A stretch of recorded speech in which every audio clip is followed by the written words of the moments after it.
Dr. Hunter, before we get going here, I just wanted to ask you, why did the chicken go to the seance? No, tell me why. To get to the other side. Come on, to get to the other side. It was good. Oh my God. I did not come up with that. I had to look that one up, but I definitely had to tell it. Hello, everybody. Welcome to What Magic Is This? A podcast about magic, the occult, the esoteric, the paranormal, the supernatural, and the weird. My name is Douglas Batchelor, and we are back. And I hope everybody had a fantastic May. I certainly did. And to get right back into the swing of things, I wanted to bring you, the listeners, something special. So when I first started What Magic Is This?, there were a handful of people that I wanted to talk to more than any other. For tonight's episode, I am joined by a guest whose work has been beyond influential on my podcast in many ways. And we will be talking about something which is very near and dear to my heart. And that topic is spiritualism and spirit mediumship. And my guest is none other than the author of some of my favorite books over the last 6 years. He is an anthropologist whose realms cover the borderlands of consciousness, religion, ecology, and the paranormal. His name has been brought up countless times on this podcast. Everyone, Dr. Jack Hunter. Dr. Hunter, how are you today? I'm good, thanks. Nice to be here. Thank you. Wonderful. You just spent some time in the garden. It's great. So you got some dirt under the fingernails, and let's get right into it. Ready to go. Perfect. So let's start with this. I find it somewhat strange that the majority of folks within the modern occult scene, they don't really have a good grasp of what spiritualism is. So if you could define for us, what is spiritualism, both with a capital S and a small s? Yeah, definitely. Okay, well, there's a few different, it's quite a confusing word. Sometimes people use the word spiritualism in a general sense to refer to spirituality. When actually, spiritualism is, with a capital S, a very distinctive movement.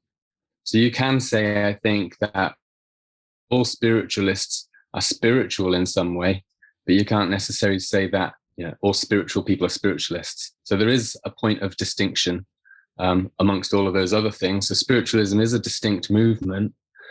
It began in 1848 in New York State. Centered around, there were things that were happening before that, theosophy and all of those kind of movements, which were kind of like proto-spiritualism in a way. But it was the events in Hydesville that kind of crystallized spiritualism as distinct from that again. And basically what happened was some young girls were being afflicted by poltergeist kind of activity. Yeah. Right. And they started to communicate with, raps and things. And they asked who the spirit was, and it provided, apparently evidential information. They went down into the cellar and dug up a skeleton and all of this kind of stuff. And then they were able to corroborate that some guy had been murdered and all this kind of thing. And it kind of sparked off a craze that spread really rapidly through America. You've got to think all of this happened at the middle of the 19th century. So you got like newspapers being published and trains and crossing the Atlantic with steamboats and stuff like this. So news was starting to spread real quickly, and it became a real fad.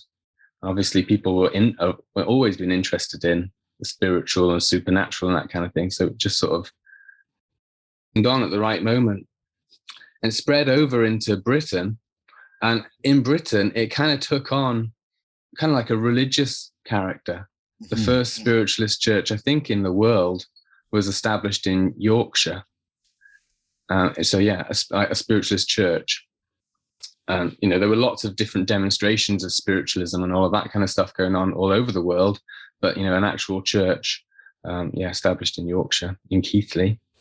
And then the Spiritualist National Union emerged out of that. So it really became a religion in Britain. And it's become a religion more broadly now as well. Places like Lilydale in America. Right. Exactly, yeah. Whole community of spiritualists. And the basic gist is, building on what happened with the Fox sisters and having this interaction with the spirit, was that you could have evidential communication through mediums. So people who were kind of intermediaries between the spirit world and the human world. And they would go into lots of different forms of mediumship emerged, basically. So it started off with, raps and quite physical kinds of effects. And gradually it became more subtle, and you got the emergence of more like mental kind of mediumship as well.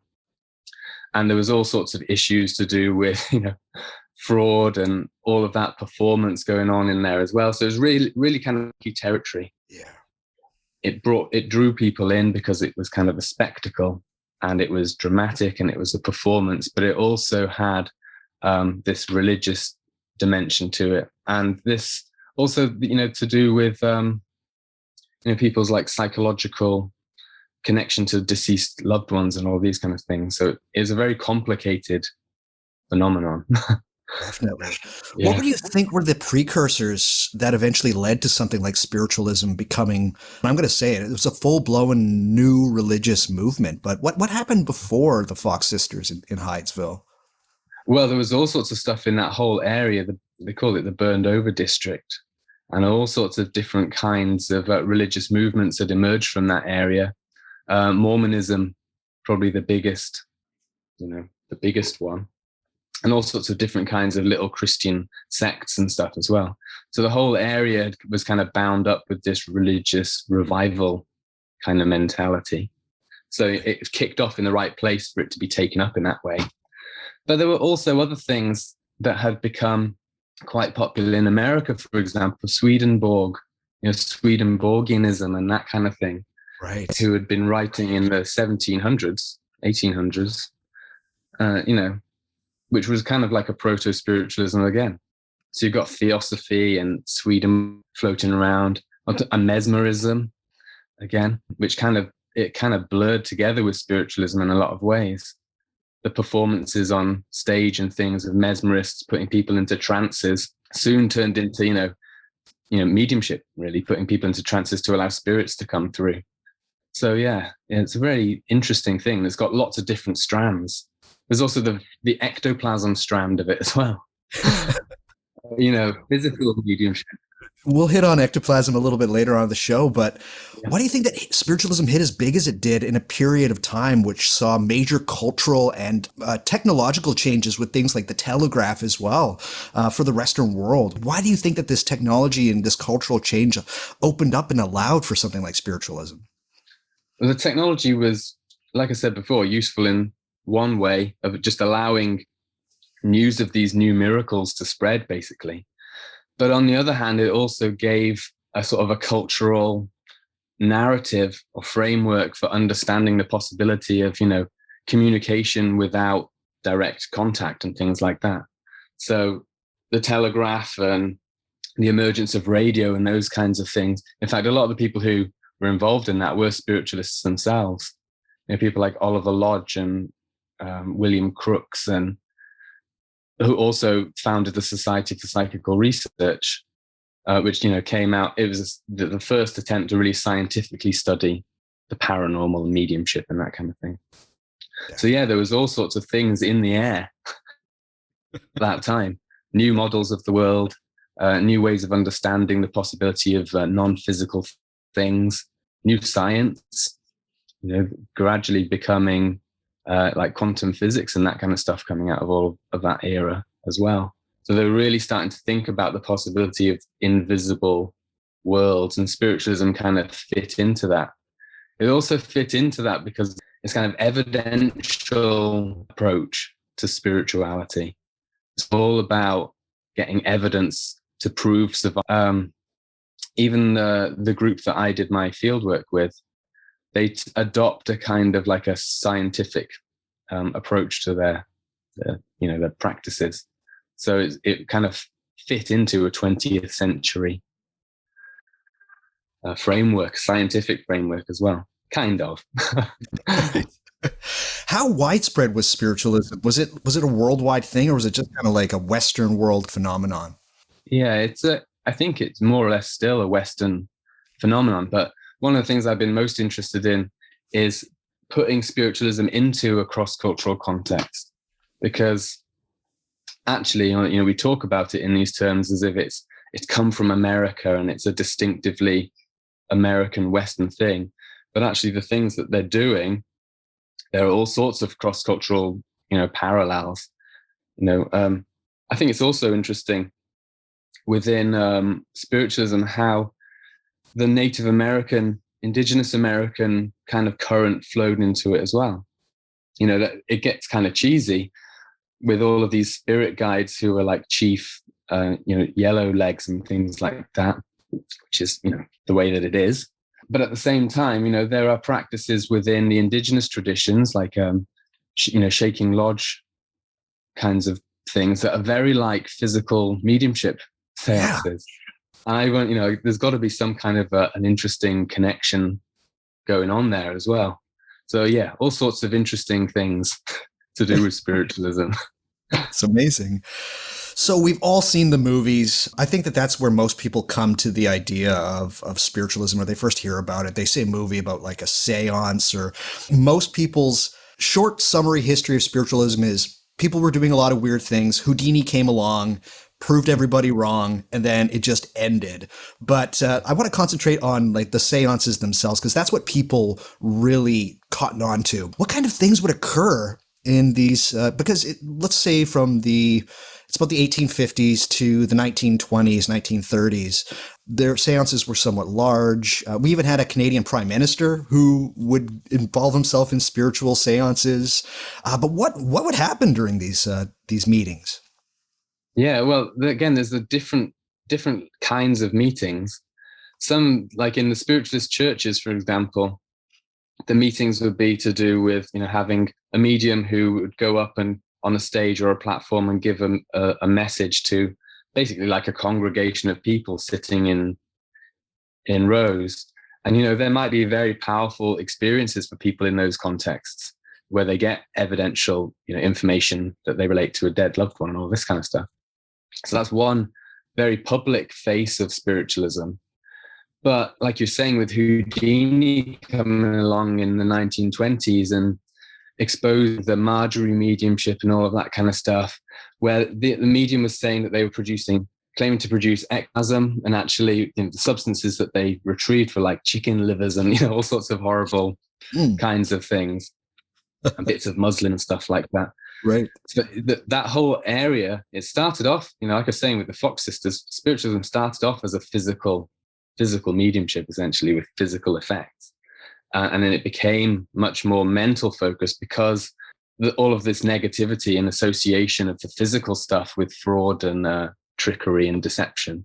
But yeah, within those seances, there's a whole range of different kinds of phenomena. And they really, this is where we're really entering into deep, weird territory. I love it. Yeah. There's a chapter in the book that I'm editing at the moment all about ectoplasm, because I think it's one of the deepest weird things that have been documented as well. Definitely. So all sorts of things would happen in these seances. We would get, say, like Daniel Douglas Hume. He was one of the most famous mediums of the day. He was famous amongst the all of the spiritualists, early spiritualists, because he was never officially caught cheating. He may have cheated at some times, but no one ever was able to catch him red-handed. But he would do all sorts of things, like heads would manifest or hands and things would manifest. Eusapia Palladino, an Italian medium who was very controversial, and she was investigated in Italy, in America, in all over the place by different organizations. But all sorts of crazy things would happen. Yeah, strange, distorted kind of forms that would emerge, half manifested organisms. Strange stuff. Yeah. So yeah, and throughout all of these countless experiments with her, no one was ever able. Well, there was trickery, a lot of trickery detected, but at the same time, there were these really inexplicable things that were happening. So this points up a whole other area that's been of interest to me, is the relationship between trickery and actual paranormal effects as well. There's a real close relationship between the two. We'll get you to elucidate that a little bit further on down the line. But you did bring up Palladino. So Much has been made over the last 25 years about how women were a huge part of spiritualism. Again, started with the Fox sisters, and how spiritualism had, for its time, some fairly progressive traits. Do you feel that this is true? Yeah, it did.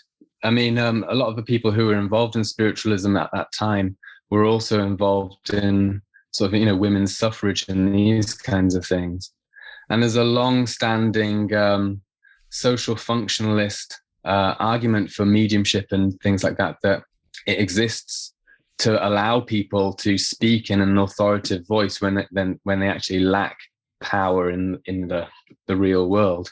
So because they've got a spirit talking through them, it gives them authority. And the kinds of things that people were saying were, pro, women's rights and all of this kind of stuff as well. Some other interesting things, I was talking about the Spiritualist National Union before. Not far from where I live, in fact, where my college is, where I teach in Newtown, is where Robert Owen came from. And he's the guy who established the whole cooperative movement. Okay. And later on in his life, he became interested in spiritualism as well. And when they set up the Spiritualist National Union, it wasn't long after Robert Owen had died. And they used his spirit, they channeled his spirit to dictate the principles of the Spiritualist National Union. So it's got this, again, it's called the National Union. So it's got this kind of, I suppose, like a left-leaning Labour kind of feel to it, which is quite interesting, almost socialist. It also had another interesting trajectory because it started off in the elite sphere. It became like popular in the big houses and things like that. But where it really took root was in, working class communities with the spiritualist churches, where it became a religion. And, you can go to pretty much any town in the UK will have at least one spiritualist church. So, it became a very popular kind of working class thing. And it's much, much more kind of working class today, which fits with this union, kind of idea as well. For sure. Just national union. But I would say another thing about women as well, because a lot of emphasis is put on the early women in spiritualism. But actually, it's also today, if you go into the spiritualist world, it's a very female-dominated area. And the women actually continue to perpetuate spiritualism, which I think is really interesting. I think there's a lot of scope for research on how women keep spiritualism going today. Even in my own field work, it was mostly, women who are involved in organizing seances and developing mediums and all of this kind of stuff. Very interesting stuff. We've talked about a couple of famous spiritualists. We brought up Daniel Douglas Home and Eusapia Palladino. But I have to ask you, Dr. Hunter, is there one individual spiritualist that you find somewhat extraordinary and deserves to be more well known? That's a good question. I think, D.D. Hume is really interesting. Yeah. If you read about him, there are books, he wrote books himself, and then there are books that have been written about him as well. So there's a whole wealth of stuff in there. And even if, only a fraction of it is true or accurate or whatever, it points towards some really crazy kinds of things. And he was investigated, like I was saying, by William Crookes. They devised all sorts of clever, from a very kind of Newtonian physics kind of perspective, but like with weights and levers and kinds of all sorts of contraptions to test his abilities. And he was able to, change the weight of objects, play accordions with one hand in a Faraday cage and all this kind of weird stuff. He floated out of a window. There's somebody said that he lifted out of his chair and floated out of a window and then came back. Yeah, that was one of his most famous feats, isn't it? Yeah. Yeah, there is one specific book. I forget the author, but it was a Victorian author. But just, if as you say, if even a fraction of that is true in some way, it blows the door off of so many things. Yeah. So as I mentioned, people have in their mind that Houdini came along and he kind of squashed spiritualism. That's the Cole's notes of the short form version of the history that materialist science has. But there were figures such as William James, and probably the most famous champion of spiritualism was the author of Sherlock Holmes, Arthur Conan Doyle. They took spiritualism incredibly seriously. Why do you think that it attracted the attention of such figures? I think partially it's that evidential thing. Like spiritualists were saying, come and test us, come and do experiments with us. It was all part of that progressive idea, wasn't it? That we're going to collaborate with science, not sort of stand against it. So in that sense, is much more accessible and open than, say, the older mystical traditions and things like that, or, stigmatics and stuff like that. It's like nuns and solitary nuns secluded away who don't want to have any contact with the outside world. Whereas spiritualists are saying, look, we're doing this, come and have a look and see if it's true. And this is true even today. Again, like when I did my field work, I didn't know whether it was a good idea at the time, but the circle leader invited Susan Blackmore to come and attend one of the seances. And she did. And, it was a very surreal experience. It was great. But then Susan Blackmore obviously gave quite a scathing review of the whole thing. So, but the point is that they're still open and saying, like, we're doing something. We think we're doing something. We believe that we're doing something. And we want people to come and, observe it and have a look and see if we actually are. Wonderful. So it's open to people to come in and investigate and explore it, really, which I think is good. Definitely. Probably one of the figures who I have talked about countless times on my show, but he is, to my mind, somebody that needs to be known a bit more. How important is Frederick Myers and the organization that he had a hand in forming called the Society for Psychical Research? Well, Frederick Myers is actually one of my heroes, I think. Mine too. He was a classicist in his sort of academic background. So he was well versed in, the ancient Greek literature and all that kind of stuff. But he was also deeply interested in psychology. And this is a really interesting period of time when psychology hadn't quite crystallized yet. There was still all sorts of strange ideas floating about before it had agreed that it was going to go mainstream. Right. And Frederick Myers was kind of like quite a prominent figure in that, in establishing new kind of psychological ideas. And he is responsible really for, I think you could say in some ways, all of Freudian, Jungian kind of psychology. In a way, you could say that it came from Frederick Myers, because he came up with this idea of the subliminal mind and the supraliminal mind, which people like Jung and Freud obviously riffed on quite heavily. And the basic gist was, though, that we have at least two streams in our consciousness. We've got one stream that we're aware of, which is, I presume, what we're in now. And then we have a whole other stream that's bubbling away below the surface that we're not aware of. But sometimes in particular kinds of conditions, or, maybe in trances or in mesmeric states and things like that, that's what they were interested in. Information can bubble up into our supraliminal mind from the subliminal mind. So, that whole idea really comes from Myers. I guess you could probably take it back to the ancient Greeks as usual, if not further. But, he kind of brought it into Western scientific discourse. But yeah, ultimately, scientific psychology didn't go down that route. It has gone down a different angle. Yes. The other thing that Myers is important for is actually giving us the word paranormal as well, or supernormal to begin with.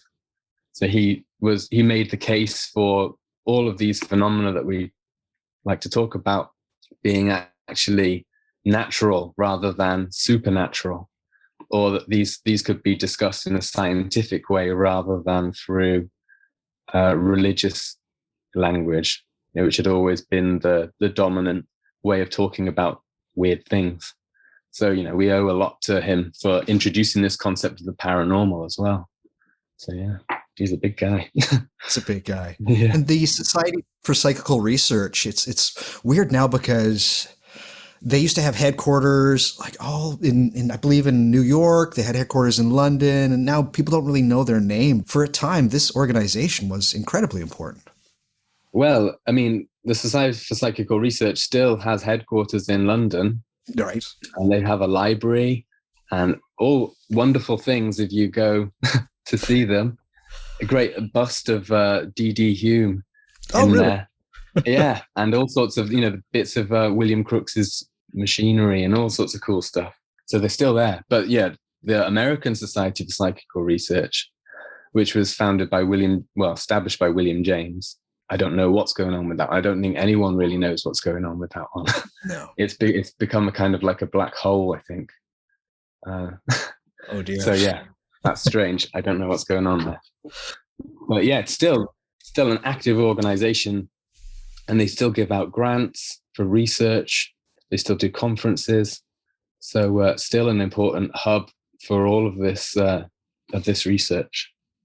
Yeah, they were pretty predominantly trying to get to the bottom of what was going on during these seances, and yeah, an incredibly important organization that they are still around. But I think if people pick up any of the work, I believe it was CD Broad also was a member, and just this is some of the most incredible stuff that's been released. The books that have been released by the Society for Psychical Research. It's one of those things I wish more people in my area looked up a little bit more. Yeah, no, definitely important. On the flip of this, many mediums were downright fraudulent. Like we cannot sugarcoat it. Some of them faked absolutely everything. But do you think that the prevalence of fraudulence invalidates most of the research that was done by spiritualists? Not necessarily all of it, some of it, for sure. And there are different levels of, we can think about fraud and trickery and performance in lots of different ways. There is one way that you can think about fraud is that, well, in terms of fraud, that you're being conned for some kind of ulterior motive, presumably for your money or whatever. Okay, so there's that kind of fraud. And then there's trickery, which can be to deceive someone in some way to bring about some kind of an effect. So, when you do it on stage, the effect that you're trying to bring about is, wonderment and that kind of thing. But, when we look at the cross-cultural context and we look at shamanistic traditions and all sorts of kinds of magico-religious practices all around the world, performance is kind of like a fundamental characteristic. Even in religion, like with rituals and all of this kind of stuff, there's this performative aspect. So you can't necessarily say that, just because someone is performing or doing a trick, that it's necessarily going to invalidate everything else that's going on. And actually there is some interesting work from lots of different strands. So, placebo effects obviously are an interesting area where these things get a little bit murky. There's shamanistic healing and things where sleight of hand and things like, when they pull out like weird matter in psychic surgery and that kind of stuff. Yeah. But that have, measurable effects sometimes, not all the time. Right. But there are cases of people being healed. Okay, so, all of this kind of thing is really interesting. There was a great quote from the anthropologist Levi Strauss, who he talked about this Mexican medicine man called Questled. And the story is that Questled, he didn't want to be a healer. He'd always kind of thought that it was nonsense and rubbish and that kind of thing. But he got, for some reason, singled out as the one who was going to be the healer. So he got trained up in all of these different techniques. And he found out, he was being taught how to do sleight of hand, how to fake going into trances, how to use spies to listen to people, secretly in their tents and all of this kind of stuff. Right. All of this stuff he was actually taught. And then one day, he thought, well, I know all of this stuff now. I'm not going to get involved. And then one day some ill people had a dream that Questled was going to be the healer. So they sought him out specifically, and he went to do the job. And he used the techniques that he'd been taught, which were all of these kind of tricks and things, and it cured the person. So it's just like, yeah, what do you do with that? It opens up a lot of interesting questions about the role of truth and the role of performance, especially in healing and stuff, but also in seances. And the other bit that I'll add on to that is Kenneth Batcheldor's work. He was a parapsychologist who was doing research on, like table tipping and that kind of thing. And they were trying to replicate spiritualist seances, really. But he found that he could get much more kind of impressive PK results with his groups if he produced an artifact early on. And he called an artifact as like a faked phenomenon. So he might have like a, something to trigger to pop off the wall or something like that early on in the seance. And the people would go, oh, something's happening. And then moments later, something really, really would happen. That's awesome. And his point was that it doesn't matter what you believe long term, like you might be fully skeptical of these things, but if something happens in that particular moment that shifts your belief or shifts your expectations just a little bit, so you think, oh, wait, something actually could happen, and then it kind of allows something to happen, which is a really cool, interesting way of thinking about it. So then you have to think, well, when they exposed these mediums as frauds, were they really just revealing the shaman's, magic trick bag, that kind of thing? Like, were these techniques that have been used to kind of initiate altered states in the people who are watching? A really interesting one that I really like thinking about. Have you heard of Helen Duncan? Helen Duncan. Yeah. She was the last person to be tried for witchcraft in Britain in 1945, during the war. Right. Because she was holding and giving out information that was considered to be, sensitive military information from deceased people on ships and stuff like that. So they put her in prison anyway. But if you look up some of the photos of her ectoplasmic materializations, you'll see some with this spirit called Peggy. Peggy was one of her like main, spirit controls. Right. And she would apparently manifest and materialize in seances. But the pictures of her, when you look at Peggy, she's like a wooden doll. It's like a really kind of crude, almost quite creepy looking doll. Okay. And what I'm interested in is, I don't know, maybe one of your listeners knows where Peggy is now. I would love to know where Peggy, this doll, is today.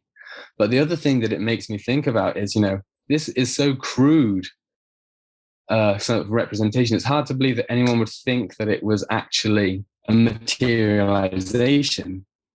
But on the other hand, in the gloom of a seance room and all of this kind of stuff, not with a flash photography and things, but in the gloom, then it can become like a focus point where you can project kind of onto it. So, it makes me think then that Peggy is more like some kind of like an idol kind of thing, or some other kind of, we can think about it in another different way. Actually, maybe, Helen Duncan was doing something, manipulating people's experience in some way and opening up, whatever. That's incredible. Yeah, I don't know. It's cool. There's a specific part of your book, Engaging the Anomalous, where you talk about this idea of performance and how trickery and what would be called by, fundamental materialists faking it. It's almost like a medicine ball to help them get that medicine ball rolling so that actual other phenomenon can come up. And when I read that, my mind exploded. I put the book down and I was like, what? There's so much to unpack with that. Yeah. It's really, really interesting. And I think it kind of can spill out in different ways as well. One just is a bit of a tangent, but it's something I'm thinking about at the moment. With like the Cottingley photographs, the fairy photographs, which are fake photos, so apparently, allegedly fake photos of allegedly real fairies, Right. they kicked off, a whole kind of cultural thing. And then, so in some way, these fake objects or artifacts, Kenneth Batchelor might call them, created something much bigger and much more kind of potent than the constituent parts of the fake pictures, which I think is really interesting. And combine that as well with the fact that, this is something that I've been thinking about with the ecology kind of thing, that when they made these photos, like down in the beck at the bottom of the garden, like it's down the bottom of the garden, out into the fields, into this like lush, untampered with environment, that made them think this would be a great place to Right. create these images. Yeah. It triggered a whole thing. So even if they are fake, actually something magical seems to have happened there, and they've channeled into something very fairy-like, which is kind of like the glamour of, is it real or not kind of thing. So a great, example of the trickery, reality blurring kind of thing. That's what we're all about. What factors eventually led to spiritualism, big S spiritualism, waning in popularity and influence on the Western psyche? Well, fraudulence, and all of that debunking, I think, played a big part in it. And then gradually, just a general kind of moving away from, as the 20th century progressed, there was a general moving away from thinking about these kind of things. It did have a few periods of kind of uptick. Obviously, after the First World War, there was a big uptick in spiritualists and interest in spiritualism. People like Oliver Lodge published a book about his deceased, his son who was killed in the war, all of that kind of thing. And then after the Second World War again, and then it kind of, after Helen, Duncan and all of that kind of thing, it kind of peters away. But in the 60s, there are still people who are practicing it.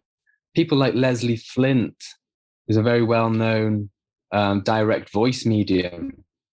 And the idea with him was that he would go into his trance and produce an ectoplasmic voice box that was independent of him, that would allow spirits to talk, through directly, so the direct voice from the spirit world.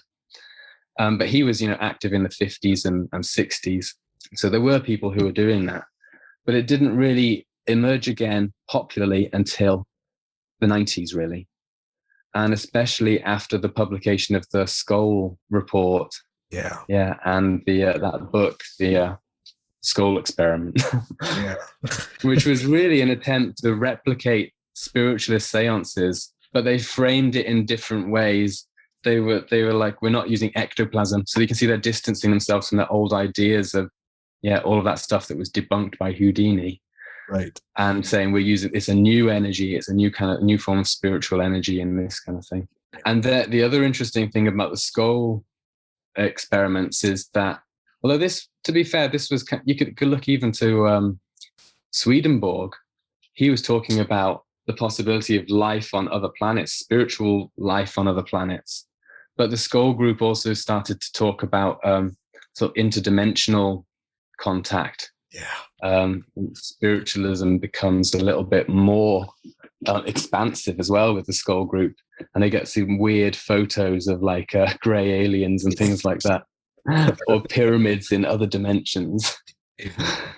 Cool stuff. But it was those books that really kick-started interest in mediumship again.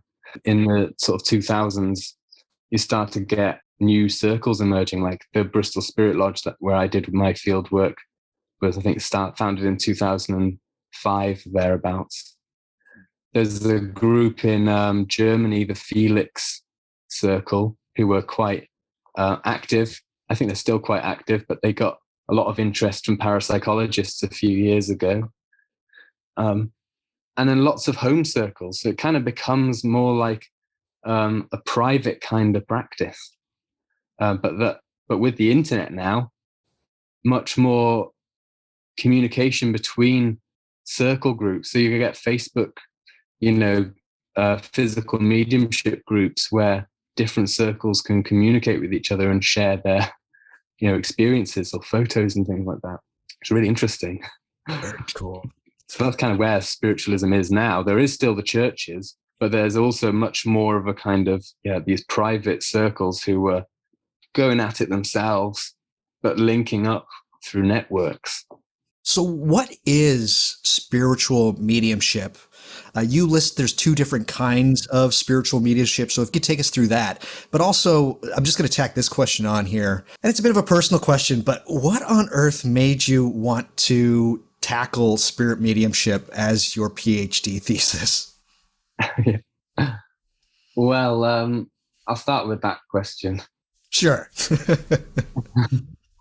Yeah, well, when I was growing up, I had always been interested in, religion and spirituality and these kind of. I'd always, been kind of brought up to be skeptical of all of this kind of stuff.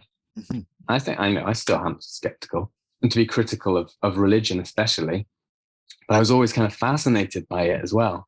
And when I studied RE in school, in high school, it was so amazing to me to read about Judaism, for example, and this whole other world of symbols and meaning and things like that I just found absolutely amazing just to think about it. So I was like, I want to study this kind of thing, other cultures really. And that's what led me into anthropology. But, I'd also had, growing up in my kind of teenage years, like psychedelic experiences and stuff that had opened my mind a bit further. Right. I had a fairy experience on magic mushrooms and all this kind of stuff. Ew. And I also heard other kinds of weird trip experiences that people were having. And it was probably around that time when I first heard about, this DMT, the spirit molecule, and that kind of thing as well. And I remember getting hold of that book and thinking, wow, you can actually study spirits in this way. The other big point for me was as an undergraduate being introduced to Edith Turner in anthropology by Fiona Bowie, was my supervisor for my PhD. And again, she was just being very upfront about these experiences that she'd had in the field. So it's like, actually, you can approach these issues that I'm interested in a scholarly way. And there's already a literature out there that you can kind of embed it into. So it's not really like you're saying, I want to do something really out of the ordinary that no one's ever talked about before. It might seem like that, and people might actually try and make you think that that's the case. Right. But it's not. There's a whole thing out there. I was very lucky in Bristol, probably because Ronald Hutton is in the history department there. Yes. But we had a very good occult section in the library. Not great, but it was pretty good. And I got to do some good reading around these things as a student in the library as well. So, when it came to a point of trying to think about, well, how can I study, or what am I going to do as my dissertation? This was as an undergraduate. I found the Bristol Spirit Lodge, and then I finished my undergraduate dissertation, and then I wrote a PhD proposal, and then for some reason it got accepted. And so I kind of carried on straight from my undergraduate dissertation, really, and it built ultimately into the Manifesting Spirits book. So yeah, convoluted way of getting there, but that's how I got there. Thank goodness you did. Yeah, because Manifesting Spirits is just, it was one of those books that when I finally got a hold of it, and I know you'd been working on it for quite a bit, just polishing it up, and when it finally realized, it's like, finally I have this kind of a book that I've wanted to have for so long. So everybody, please pick up that book. To talk about the questions of spirit mediumship, so you kind of say that there's two varieties. What are these two varieties of spirit mediumship? Yeah, well, I think you could probably say there's more than two varieties, actually. Probably. Yeah. In spiritualism, they broadly talk about two different kinds: mental mediumship and physical mediumship. Yeah. So mental mediumship is we might think of it as a clairvoyant mediumship, or because again, here we go, many different varieties: clairvoyant, clairaudient, clairsentient, Okay. or the symbolic kind of messages that mental mediums receive. Then there's trance mediumship, which is kind of halfway between mental and physical mediumship.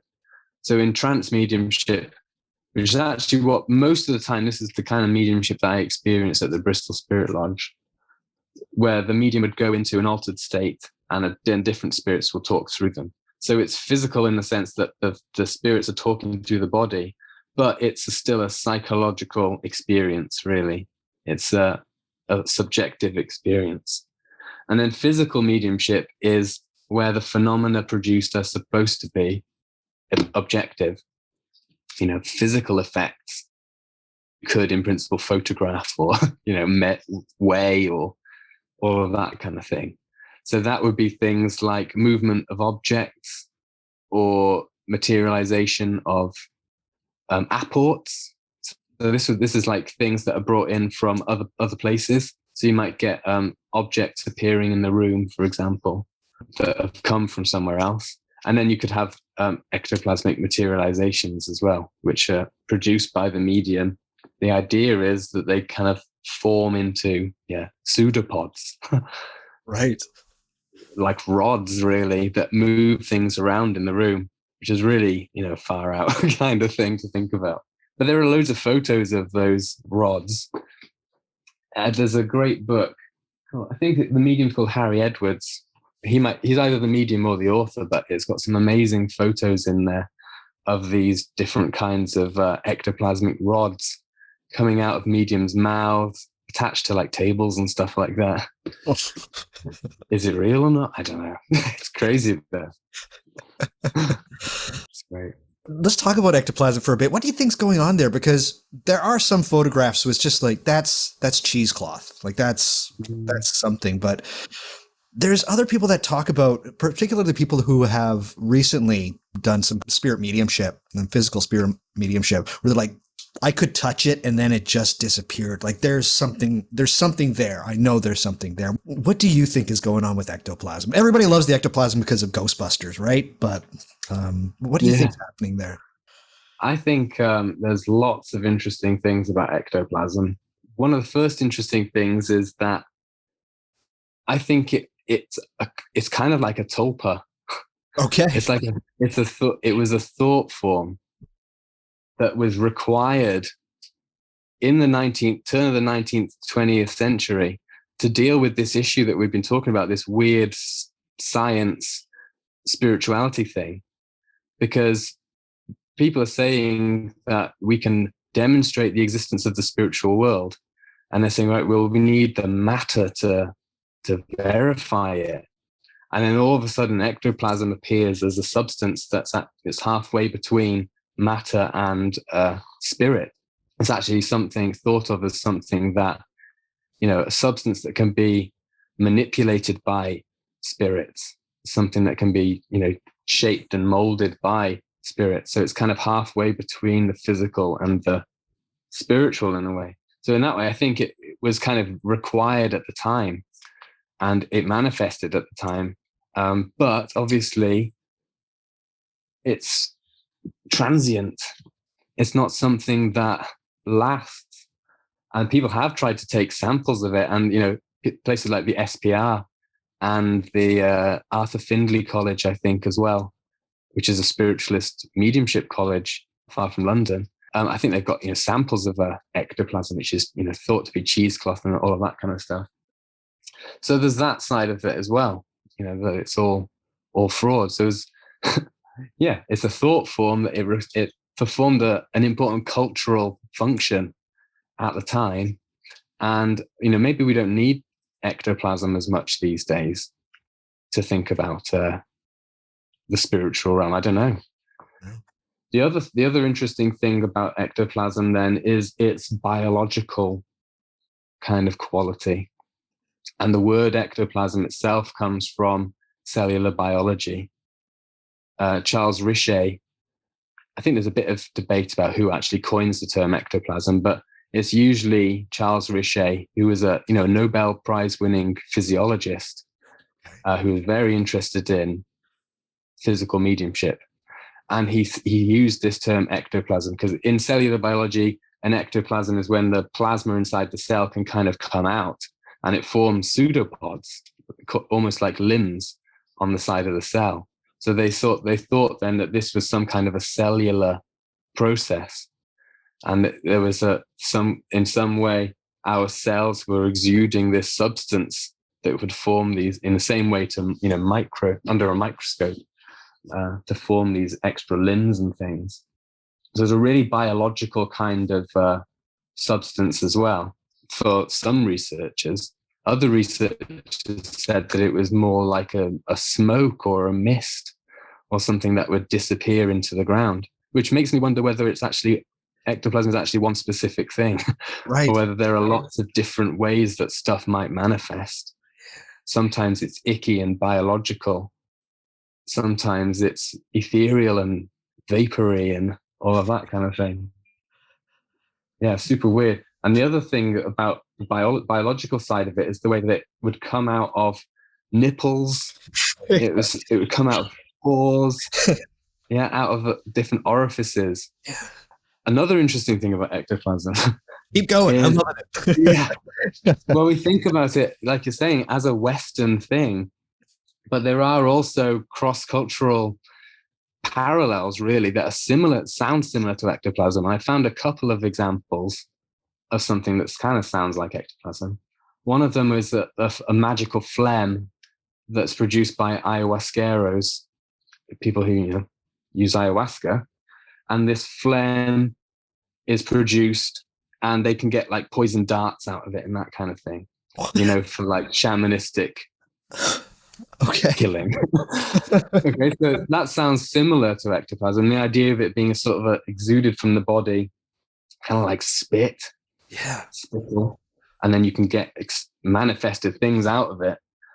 And another example was an Australian Aboriginal idea about, I think they were calling them clever men, and the clever men could produce this sort of magical rope, and it would come out of the mouth as a long strand and move around on the floor, kind of, in its own, doing its own thing.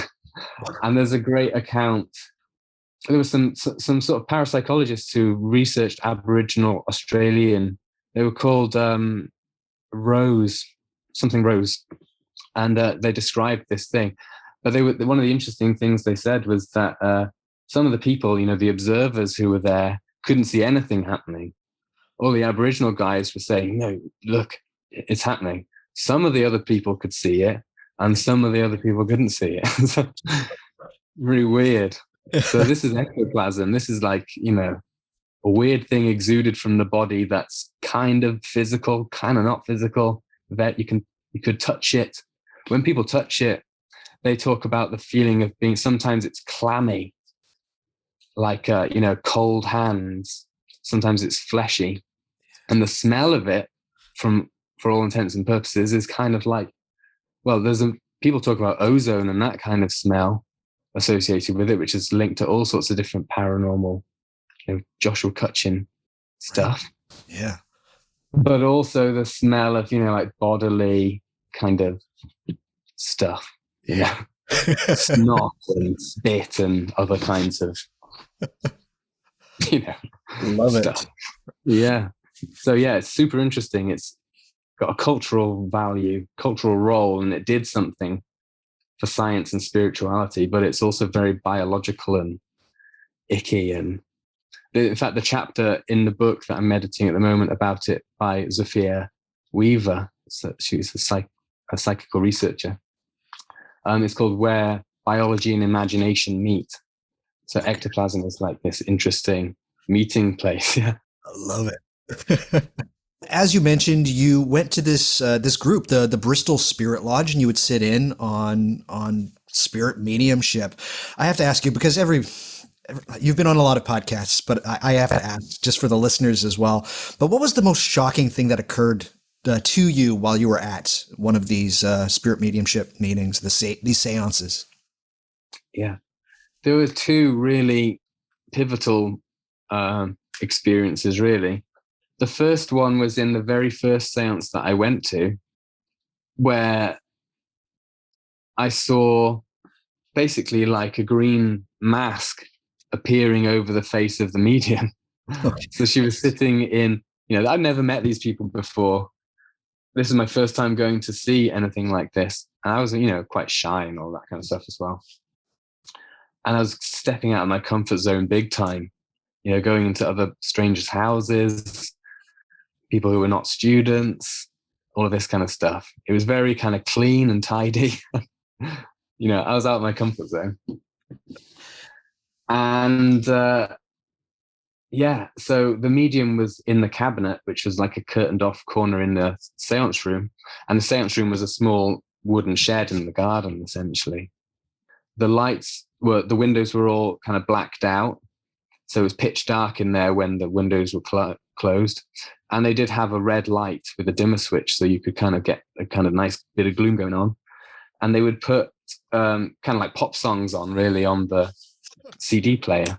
It was a very interesting mixture of pop songs and kind of like new age panpipes kind of music and that kind of thing. Native American chanting as well. Anyway, so the medium went into her trance, and this was the first time I'd ever seen someone going into a trance like this, or maybe even going into a trance ever. Right. She was sort of like moving around, she was breathing deeply and all this kind of stuff. And eventually she just sort of, like stopped. And various different kinds of spirits started to talk through. And I started to see little like flashes of light behind the back in the darkness behind where the medium was sitting. And I'd read a lot about entoptics and phosphenes and all of these little like things that you get in your eyes that, they find evidence of them in shamanistic drawings and cave paintings and all this kind of stuff. Right. So well, obviously I'm in a sensory deprivation kind of situation here. So, I'm going to expect hallucinations of some kind as well. Right. So then I had another hallucination in this situation where the medium's face went it was like a green mask appeared over her face, and it looked like a kind of stereotypical kind of Chinese monk. You think about, if you were to ask to draw a picture of a Chinese monk, a Shaolin monk, then you probably would draw this face. Okay. And it just sort of appeared over the face, and then it just gently slid down onto a chest and disappeared. And, so I kept this to myself. I didn't say anything about it because I was like, I feel like I'm hallucinating. It's like I'm having some kind of a weird, optical illusion kind of thing. But then when we went out back into the house to have biscuits and cup of tea and things like that, and to have a chat about what people had seen or felt and that kind of thing, one of the other people independently said, did you see that green face? And I just, no, it was so strange. But I did see it. And I, had no choice but to basically say, yeah, I did. I saw a green face, but I thought it was a hallucination. So there was, in this very first seance, then this weird hallucination that seemed to have been shared between, at least two people. Super, super odd. And that obviously tantalized me a bit. So when I went back to my student accommodation, I was like, I've seen some crazy stuff tonight. No one's really interested. Oh. And then the other big experience for me was when I went one night and to a seance, or maybe it was during the day, and the medium couldn't make it for some reason. So they decided they were going to do like an open sitting. So anyone who could make it would just, would meditate basically all together and see if any kind of messages came through. And I'd done a similar thing early on when I started to do research on spiritualism, because I went to spiritualist churches and I went to some psychic development kind of circles in the evening. And it was a similar kind of principle, we put some gentle music on and put the red light on and just meditate and see what happened. And I wasn't thinking that anything would happen, because I meditated before, Right. and all that kind of thing. And nothing like this had ever really happened before. I had other strange kind of bodily sensations with things like salvia divinorum, mini out-of-body experience things. And in some ways, this was similar to that, but there was none of that involved. It was just meditating in the seance room. And I started to feel kind of like tingling in my hand, in my left hand. And it was like, it almost started to feel like there was almost like a cushion of air or something that was kind of pushing it upwards. Very weird. And I started to have this like mini out-of-body experience where it felt like I was just out the back of my body, not very far, just not far at all, really. So it was like I was very close to my body and I could still feel it. But at the same time, I could feel that my hand was doing something. It actually started to sort of really wave around and to shake. But I wasn't like consciously willing it to happen. And because I was in this weird frame of mind, it was like I was observing my own body doing something. I could still feel it, as if I was still attached to it, but I could also feel that it wasn't me that was doing it. It could have been some kind of weird reflex or a stroke or something. I don't know. You never know. But for me, and I snapped myself out of it. I was like, oh my God, this is freaky. I snapped out. And everyone kind of laughed at me. Oh. Because, you should expect it. In a nice way. Oh, okay. If you're doing something like this, then, you might expect some kind of communication to occur. And then I did it again, and it all happened again for a second time, which was weird. Yeah, it is weird. Super weird.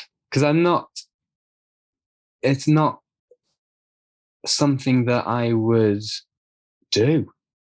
If I'm in a social situation, I actually tend to just float to the back and hide. Right. I don't want to make myself the center of it in that way. So yeah, it was a very odd experience. But it also made me realize that I didn't really want to be like a medium, that I didn't want, because I've had experiences where in psychedelic things where I felt like I was about to lose control, or that I was going to fall out the back of my body, down a big hole and never get back again. Right. And always kind of like pull myself back from doing that. And it was a similar kind of feeling. You could let yourself go with it and let this whole process go. And who knows, you might have ended up started to like do automatic writing or something, or a spirit might start talking through me or whatever. But what it did do was give me what I borrowed this term from another anthropologist, a point of intersubjective entry into the world. And also the hallucination experience did that as well. But you can have a shared experience. And now I know from having had that experience that, when a medium says they felt tingling in their hands as they were going into their trance or whatever, that actually probably they have genuinely had some kind of a weird experience, So it was important to show me that there is at the very least an experiential thing going on here. And then once you acknowledge that, and this was kind of like the conclusion of my undergraduate dissertation, so once you acknowledge the fact that there is an experiential thing going on, all of those debunking kind of approaches fall by the wayside, because it's not really getting at what people are actually experiencing. It's saying, no, it can't be possible. But people are actually having very strange experiences that deserve to be taken seriously kind of in their own right. So that's where my undergraduate dissertation left off, and then the PhD kind of built on it. Right. I want to hone in on this a little bit. So in your eyes, what does rational fundamental materialism get so wrong when it attempts to investigate and or explain something like spirit mediumship? Yeah, I think, one of the big problems is with a lot of things is trying to, or thinking that actually there is a simple explanation, or that there is a straightforward kind of solution. But even thinking about it in terms of there has to be a solution to the problem of it, it's a very strange place to be coming from in the first place, isn't it? So I think, we need to start approaching it from different kinds of angles. So yeah, we're starting off from this very kind of reductionist way of thinking that there is a simple solution, when actually the truth of it is way more complex than we even have the capacity to comprehend. Like a mediumship seance, for example, is like, there's so many different processes going on in that need to be taken into consideration. There might be performances going on. And there's been a tendency, if you're studying mediumship, you might just study the performance and come to a conclusion about that. Or, if you're into neuroscience or something, you might just study the brain waves and then come to a conclusion about that. But actually, all of these different processes are going on at the same time in a seance. So it's a combination of, social things that are going on, internal, individual psychological differences that are contributing to it. Not to mention the possibility of, spirits and stuff, which might well be getting involved in all the action as well. So I think the big problem that mainstream approaches have taken is to be extremely reductionist. When actually we need some kind of a super complexity way of thinking in order to understand anything, not just mediumship, but any kind of thing that's going on. It doesn't actually happen in these straightforward terms. We like to think that it does. Well, some people do.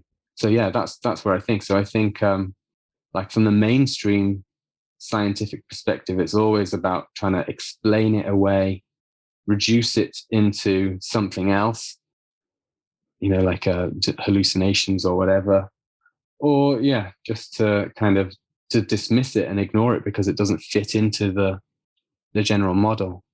Whereas if we can be more inclusive, and this is what I like about Charles Fort, he talked about these dominants and how cultures move through dominance, like Thomas Kuhn's paradigms. That's right. And we were in a dominant of exclusion in the 20th century, where we were saying this stuff doesn't have a place in science and we can't bring it in.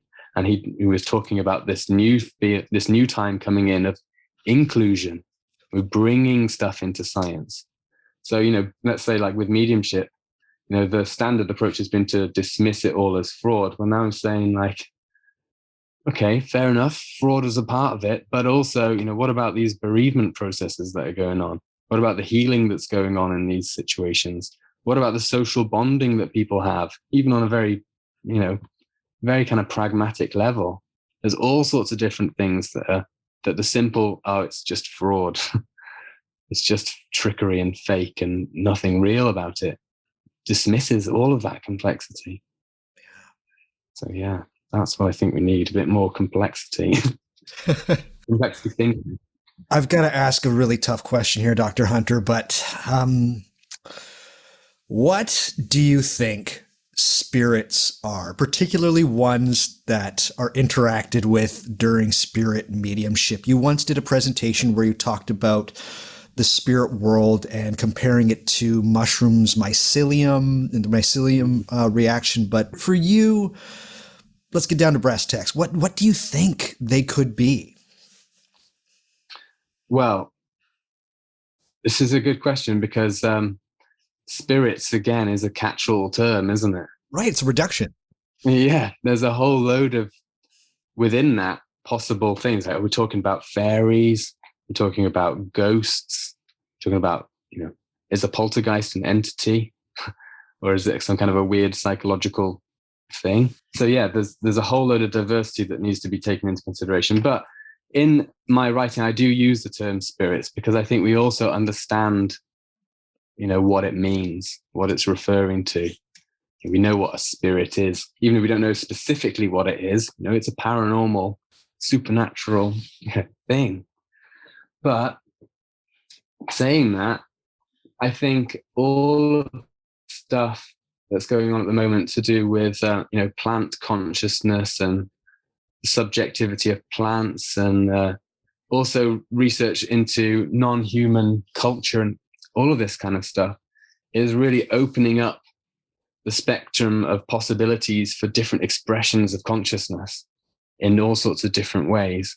So through plants and animals, obviously, and through humans. And I think it naturally lends itself to the possibility that there might be other forms of consciousness as well that have emerged in rocks, for example. I'm very interested in ideas about that. Beyond rocks, beyond physical matter as well, into the void, there might be forms of consciousness that have emerged within that. This is what I've been thinking about in terms of, we talk about biodiversity, and it's been recognized as a kind of a hallmark of ecological systems, is that they move always towards more biodiversity, so away from simplicity and towards more complexity. So you have many, many more species, inhabiting a particular ecological niche and all that. So it becomes more dense with life, but it's also becoming more dense with minds as well. That obviously there's all of those different organisms have this subjective element to them, and they have their own cultures and ways of knowing and understanding.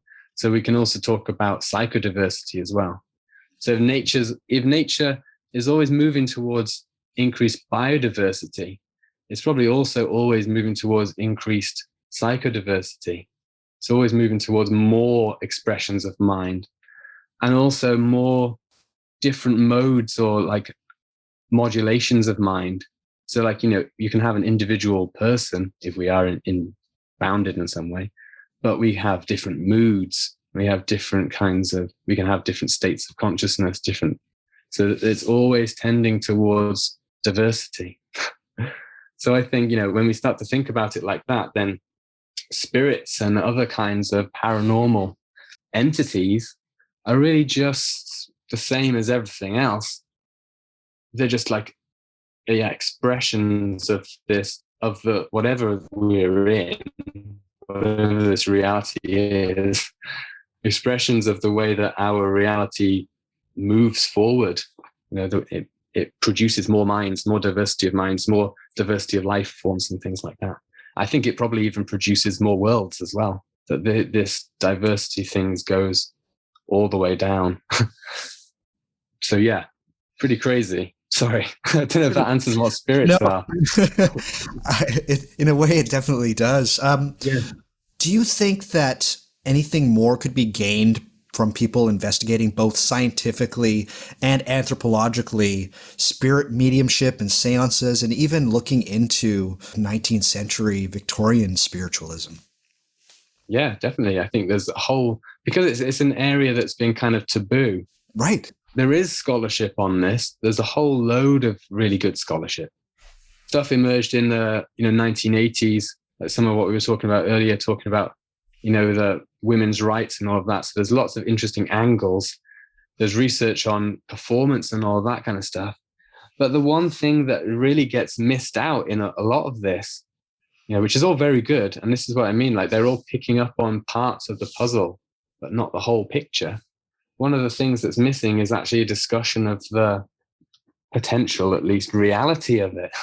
Right. And, how, in fact, if we move away from the idea that it's just beliefs, I'm not saying that that everything that they say is true or anything like that, but it's not just beliefs. There are things here that are more than just beliefs, real experiences at least, as well as, phenomena ostensibly like ectoplasm and stuff.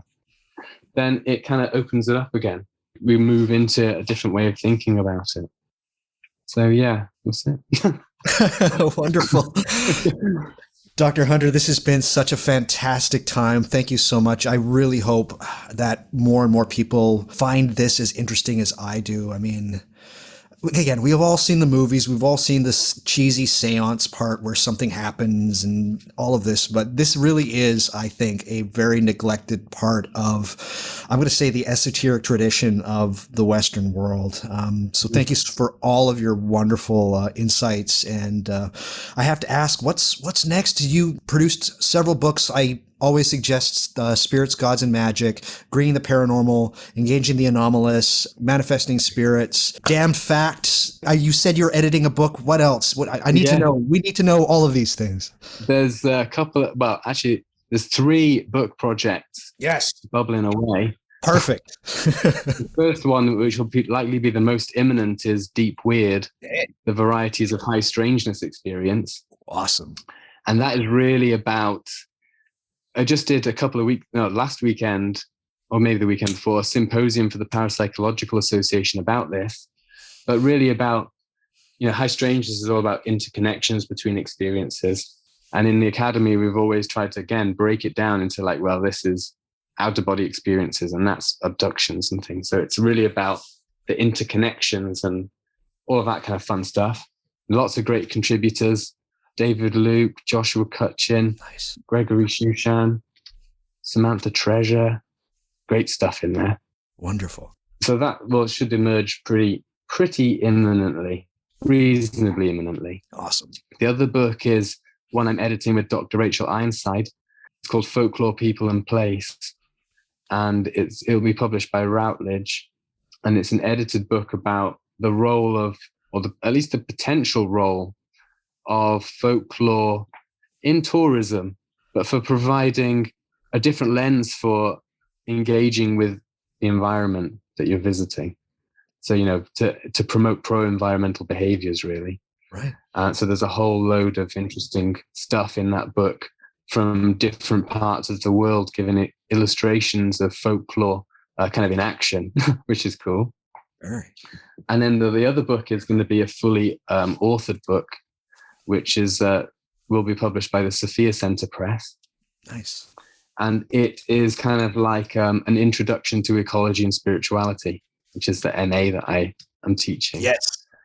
So it's kind of going to just lay out, it'll be a bit like Spirits, Gods and Magic, maybe a little bit bigger than that, but a kind of a similar approach applied to ecology and spirituality. So what is it? What are the main ideas? And also where's it going? What are the implications? But the one thing that I think is different with my book is that from other maybe books about this field, of green spirituality and that kind of thing, is that I take the parapsychological data into consideration as well, and its implications for, spirits and understanding nature spirits and gardening, fairies. Wonderful. All good stuff. Is there a timeline for that final book? Because that sounds toothsome to say the least. Yeah. I've actually written more of it than I thought I had. So, nice. Yeah, not too far off. Perfect. Where can people find your work, Dr. Hunter, if they want to grab your books or they want to see some of your YouTube presentations that you put up there on your blog? Where can people go to find everything that you get up to? I've got a website, which is jack-hunter.webstarts.com. You could probably find me on Google by searching for Dr. Jack Hunter as well. And on YouTube, I have my own channel on there. It's got loads of interesting things. I put all my interviews into a playlist and stuff. There's a lot of weird music on there as well. For everything that Dr. Hunter gets up to, please check out the links to his page on the show notes to this episode at whatmagicisthis.com. Also on whatmagicisthis.com, you will find a link to my Twitter account, my Facebook account, as well as my Instagram account. I'm fairly active on Twitter. Not as much over the last month, obviously, but I'm still there. As far as Instagram and Facebook, not as much presence there, but you can find me and give me a follow. I'll try and give you a follow back. Also, if you enjoy the podcast, please recommend it to a friend. Perhaps they'll recommend it to a friend, and then they'll recommend it to a friend. And that's how this whole word of mouth thing gets going. I need that. I don't do a ton of press for my podcast, but I hope that the word of mouth is kind of the best way. If you hear from somebody else that, hey, I really like this podcast, you'll be like, oh, I admire this person's position and their opinion, so I'm going to check it out. So that would be Very helpful for me. So if you love the show, tell somebody else about it. Also, if you love the show, please leave me a review on either iTunes or Spotify or Stitcher or any of those places where you're allowed to, especially on iTunes. People do look at the reviews on iTunes. And if you say something really nice about the podcast, perhaps they'll give a listen as well. And don't go crazy. Don't write 50 paragraphs about me. 1-2 paragraphs would be perfectly fine. Or even just one sentence saying, Doug does good work. And, that would be greatly appreciated.